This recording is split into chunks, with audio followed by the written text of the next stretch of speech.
একা থাকাটা কিন্তু এতটা সহজ জিনিস না। চলে সারাদিন, তোমাদেরকে কি আস্তে আস্তে একটা রোগ বেড়ে উঠছে, যে রোগটা কোনোদিন ঠিক হবে কিনা আমি স্বামী আমার পাশে থাকে না, কষ্ট জমা হয় অনেক। যদি দুশ্মন চলে আসে সে কিছুই করতে। Welcome back to our channel. কেমন আছো তোমরা? আশা করি ভালো আছো, আর আমিও ভালো আছি। তো আজকে যেহেতু বিবাহবার্ষিক, তো সেই জন্য আজকে খুব ছোট্টখাট্টো রান্নাবান্না করব এবং আমার পছন্দের রান্না করব। তোমাদের দাদাভাই বলেছিল বাইরে থেকে খাবার অর্ডার দেবে, কিন্তু আমি বাইরের খাবার খেতে একদম নারাজ। তো সেই জন্য আজকে বাড়িতে রান্নাবান্না করব। তো চলো, আমার কিচেনে আজকে আমার বিবাহবার্ষিকে কী কী রান্না হবে সেটাই আজকে তোমাদের সাথে শেয়ার করব। চলো। আর অবশ্যই আমি শাড়িটা যে কেক কাটিংয়ের সময় পরেছিলাম ওটা চেঞ্জ করে এই শাড়িটা পরেছি। তো এই শাড়িটা অনেক আগের একটা শাড়ি, তো মায়ের শাড়ি, এটা নিয়ে এসে আজকে পরলাম। তো চলো এখন রান্নাঘরের দিকে এগোই। রান্না হবে হচ্ছে চিকেনকে আমি ধুয়ে অনেক আগেই রেখেছি। এখানে একটা মাছের মাথা আছে। আজকে রান্না করব শুকনো বাঁধাকপির তরকারি, এটাকে আমি অনেক আগেই ভিজিয়ে রেখে দিয়েছি। তো চলো রান্নাবান্না শুরু করি। ওরা কমপ্লিট হয়ে গেছে, কিন্তু এখনও খাওয়া দাওয়া করা হয়নি। আর এখন ঘড়ির কাঁটায় প্রায় বেজে গেছে তোমার 3:30টার মতো। রান্নাবান্না করতে করতেই আমার এতটা লেট হয়েছে, তারপর একটু রেস্ট করছিলাম। তো এখন খাওয়া দাওয়া করব। আর তারই মধ্যে বাইরে দেখলাম প্রচণ্ড পরিমাণে এসে গেছে বৃষ্টি। তো এর মধ্যে সুন্দর এরকম ঝালঝাল চিকেন আর সঙ্গে বাঁধাকপি জাস্ট জমে যাবে। তো চলো তোমাদের দেখাই। এই যে দেখো, বাঁধাকপি করেছি মাছের মাথা দিয়ে, আর এখানে আছে ঝালঝাল লাল লাল চিকেন। এই হচ্ছে আজকের আমার অ্যানিভার্সারির খাওয়া দাওয়া। তো এখন খাবো, কিন্তু তার আগে তোমাদেরকে বাইরেটা একবার দেখাই। এত বৃষ্টি পড়ছে, বৃষ্টিতে টেকা বড় দায় হয়ে গেছে। এই যে বৃষ্টি ভরা আমাদের এখানটা দেখো।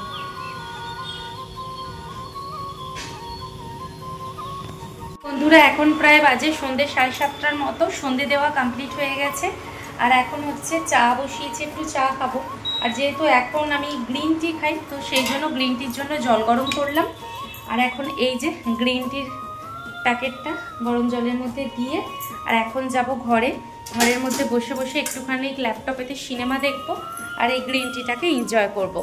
ব্যাস। আর রাতের তো দুপুরে যে সমস্ত খাবার আছে সেগুলো তো হয়ে যাবে। তোমাদের দাদাভাই হচ্ছে অর্ডার দেবে বলেছিল, তো আমি মানা করে দিয়েছি। আমি বলেছি না, অর্ডার দেওয়ার দরকার নেই, আমার যা বাড়িতে রান্না আছে আমি সেগুলোই আজকে খেয়ে নেবো, কারণ ওগুলো আবার নাহলে নষ্ট হবে, বাসি হয়ে যাবে। তো ঠিক আছে, চলো এখন একটুখানি সিনেমা চালাই, সিনেমা দেখবো। রাতের খাবার নিয়ে বসে পড়েছি। রাতে কিন্তু আজকে পরাঠা বানিয়েছিলাম, পরাঠা আর সঙ্গে রয়েছে চিকেন, আর তার সঙ্গে আমার ফেভারিট এক বাংলাদেশি নাটক।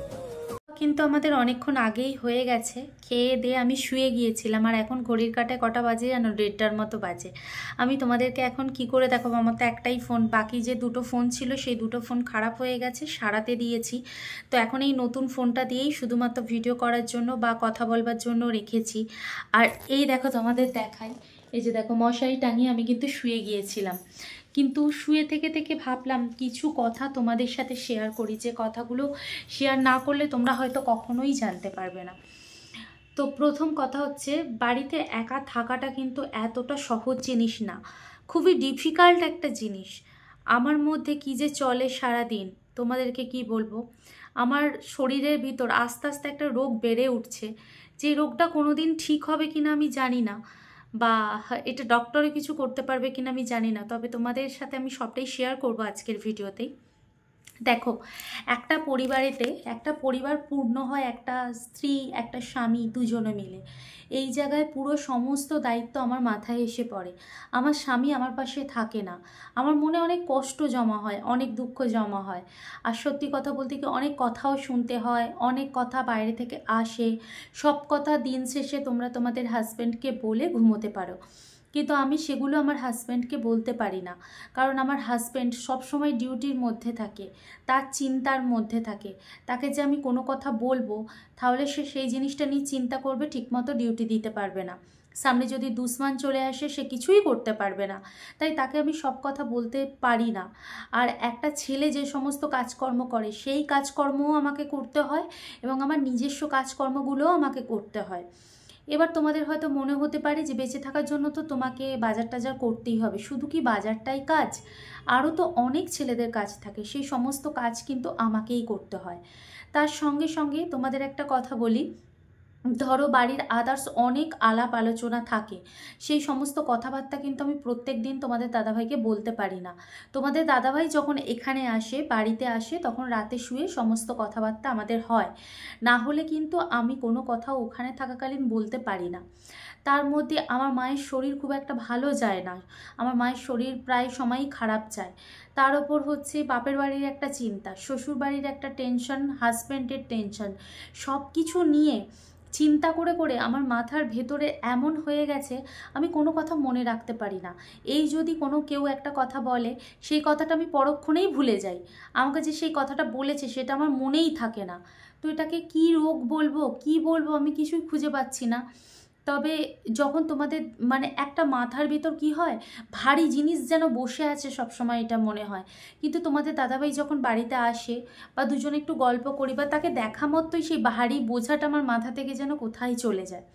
সে যেন আমার হাজার সমস্যার সমাধান, সে আমার পাশে থাকলে যেন হাজার সমস্যা আমি তুড়ি মেরেই সমাধান করে ফেলতে পারবো। কিন্তু সে কাছে না থাকলে সামান্য জিনিসেতেও আমি এত টেনশন করি, এত টেনশন করি। মানে ধরো আমার ছাতাটা ছিঁড়ে গেছে, ছাতাটা কেন ছিঁড়লো, কোথায় সেলাই করব, কোথায় নিয়ে যাব, কিভাবে করব, এরপর যদি ছিঁড়ে যায় আমি কি করব, এই এত কিছু টেনশন আমার মধ্যে দিয়ে যায়। তো হয়তো একাকিত্বভাবে বা একা থাকতে থাকতে এইসব জিনিসগুলো হয়। এবার তোমাদের মনে প্রশ্ন জাগতে পারে, তুমি তো বাপের বাড়িতে গিয়ে থাকতে পারো। একটা মেয়ের বিয়ে হয়ে যাবার পর তার শ্বশুর বাড়িটাই তার কাছে সর্বশ্রেষ্ঠ।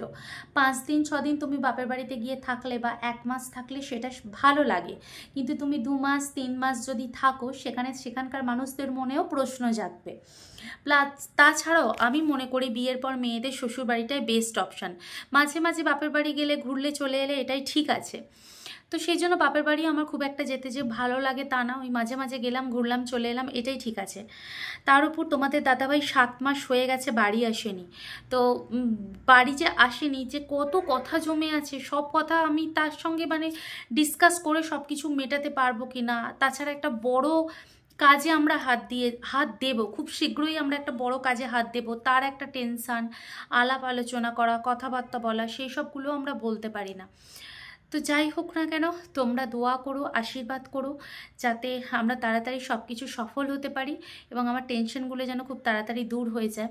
এবং তোমরা দোয়া করো যেন তাড়াতাড়ি হচ্ছে এটা পেয়ে যায়, কোয়ার্টার পেয়ে যায়, ওর সাথে আমি ওখানে যেতে পারি। তো এই কথাগুলি তোমাদের সাথে শেয়ার করার ছিল। তো বন্ধুরা, আজকের ভিডিওটা এতটুকু। কেমন লাগলো অবশ্যই কমেন্ট বক্সে জানিও। ভালো থেকো।